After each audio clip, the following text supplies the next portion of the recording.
Hello and welcome back to Casual Gastronomy. This week we are making a dish for the Christmas holiday. We wanted to make something traditional like a beef Wellington, except of course we have to change it up a little bit and switch out the beef for salmon because we haven't made any fish dishes in a while and we both really do like salmon. So we took elements from beef Wellington and an Eastern European dish called coulibiac. I'm not sure if that's actually how you pronounce it. And we're just gonna call it salmon and croute, which is a French dish and it just means salmon in crust. So it's pretty generic. So we have a lot of liberty to do our own thing with it. And with that salmon and croute, we are going to make some roasted fingerling potatoes with a little twist applied to those as well, and a buttery red wine sauce. But before we get started, please make sure to give us a like and hit the subscribe button if you like our videos. And honestly, that would be the best Christmas present ever. Thank you guys so much for watching. And without further ado, let's get started. We're going to start off by seasoning a 12 to 16 ounce salmon fillet with salt and pepper so that the salt really has time to permeate the meat. Make sure you get both sides. As you can see, I'm also salting the skin from the salmon fillet. If you bake that salmon skin at about 350 for 10 to 15 minutes, it gets super crispy and is a delicious, healthy snack. After your fish is seasoned, begin preheating your oven to 425 degrees Fahrenheit. While the oven is preheating, melt 2 tablespoons of butter in a skillet over medium heat and add in 2 thinly sliced shallots and 2 chopped cloves of garlic. And saute until the shallots turn translucent and begin to caramelize. Then add in a 1/4 cup of white wine and let some of the alcohol cook out. Then add in 5 to 6 ounces of spinach, 1 teaspoon of kosher salt, and 1 teaspoon of freshly grated black pepper and mix it in. Then add in 1/2 cup of cooked barley. Check the description for details on how to cook the barley. A 1/4 cup of grated parmesan and the juice of 1/2 lemon. Give the mixture a stir, then add in 4 ounces of cream cheese. Once everything is well combined, set it aside to cool.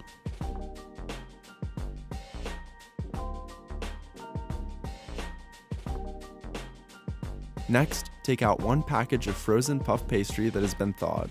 We left ours in the fridge overnight to thaw it. One day we'll try to make puff pastry from scratch, but for now we're taking the more convenient route. Once your pastry is thawed enough that you can handle it without it cracking, lightly dust it with flour on both sides and gently roll it out until it's large enough to wrap your entire salmon. Then layer on 1/2 of our barley mixture in a little mound just big enough to fit the salmon fillet. Then place the salmon in the center, then top it with the rest of the barley mixture. We realized halfway through that we should have built this whole thing on parchment already to avoid having to lift it. Then brush the edges with a little egg wash and wrap the puff pastry over your salmon and press it together to seal it.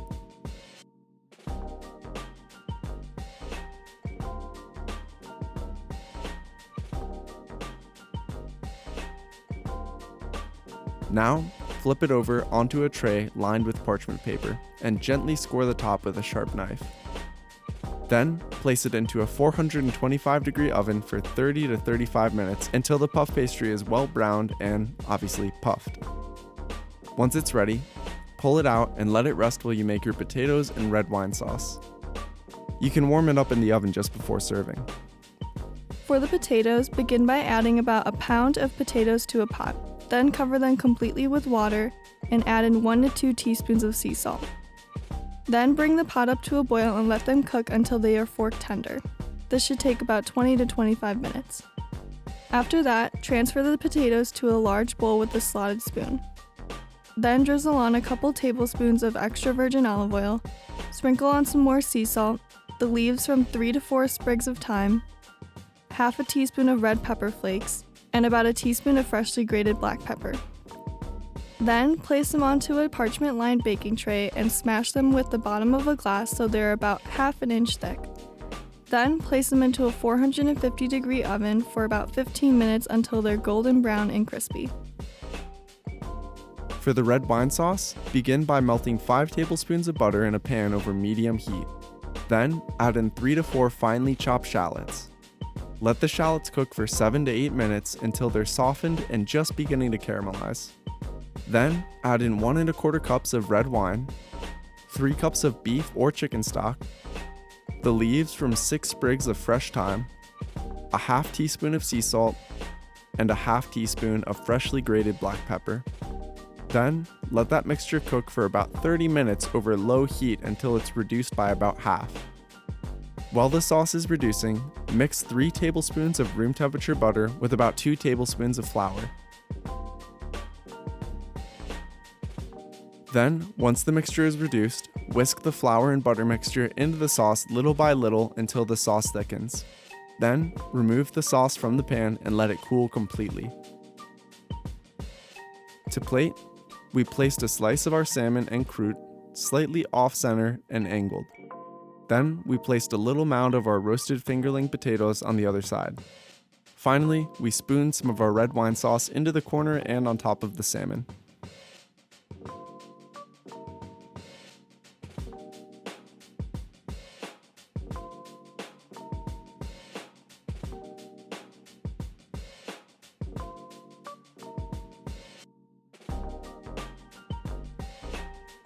Alright, so here we have it, our salmon and croute. I'm not gonna even try and pronounce it right.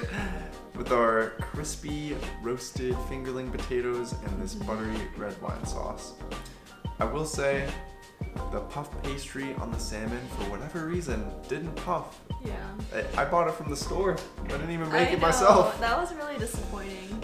But we baked some of the scraps in a little convection oven and they puffed up like nobody's Perfectly business. fine, Like, I know. Tripled in size. Yeah, so maybe it's because of the salmon and like the spinach stuffing, but I don't know. I really don't know. But No idea. It Couldn't did tell not you. puff up as much as we wanted. If there's a puff pastry master out there who can tell us why our puff pastry didn't puff, please comment below.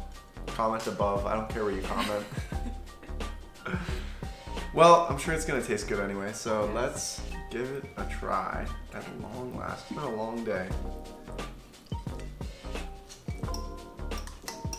This recipe takes a long time to make, but you get a lot of little snacks along the way. That's why it's a good Christmas Yeah. meal, you know?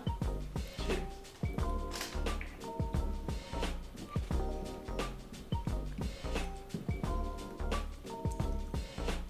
Wait, I need a little bit more of the stuffing.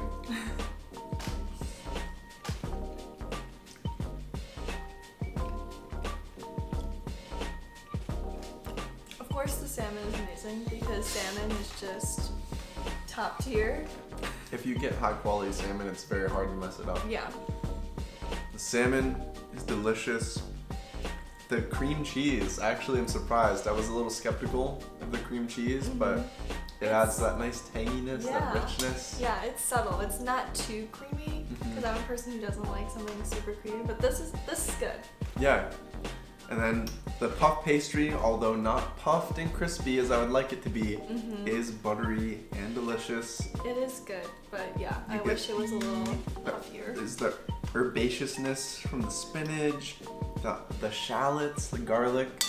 There's just a lot of good savory flavors in here. And then that red wine sauce brightens it up a little bit. There's a little bit of acidity from that, which is really nice. Also, the barley in the stuffing it adds a little bit of texture, like a little bit of chewiness, and I like Chewy, it a lot.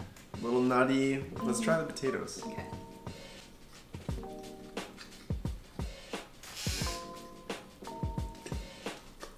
I didn't just fart, it's my chair.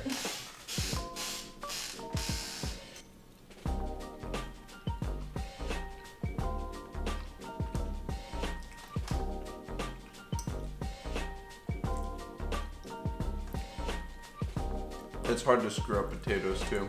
Honestly, yeah. It's a little bit of spice from the red pepper. I can't talk. Red pepper flakes. Just a little bit. It's tasteful. Literally tasteful. And just like when you properly cook a potato, you know, the boil and smash and bake, it like brings out this like sweetness in the potato. It's just so good. Potatoes are just, again, just like salmon, top notch. Just God's gift to us. Well guys, thank you for joining us for our Christmas special our big complicated meal. It might not have turned out perfect, but we had fun making it, and the result is still delicious in its own way. Yes. If anything, that's your take-home message.